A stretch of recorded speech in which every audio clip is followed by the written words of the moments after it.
Welcome to our channel. Today we how to activate Microsoft Teams, full tutorial step by step clearly.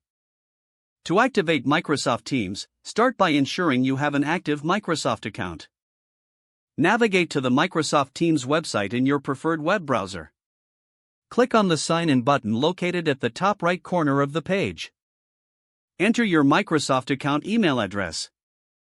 Click Next to proceed to the password entry screen. Type in your password and click Sign In. If prompted, complete any additional authentication steps required by your organization. Once logged in, you may be directed to the Teams web app. To download the desktop app, look for the Download the Desktop app link. Click on the link to begin the download. After the download is complete, locate the file in your Downloads folder. Double-click the downloaded file to initiate the installation process.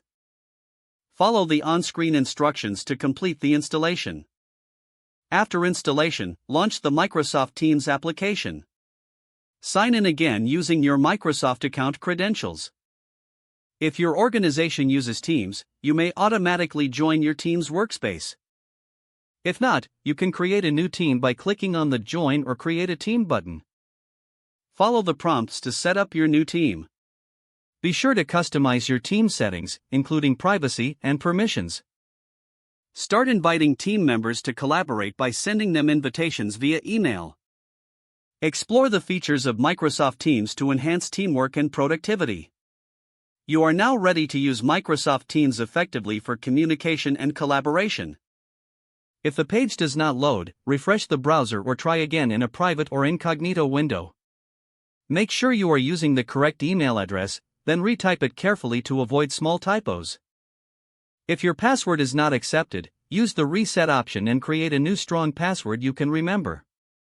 Check your spam folder for verification or security emails, then complete any requested confirmation steps. Enable two-factor authentication if available to improve account security and reduce unauthorized access risk. After signing in, review your profile details so your contact information and settings are accurate and current. Don't forget to like this video and subscribe to our channel for more step-by-step tech guides.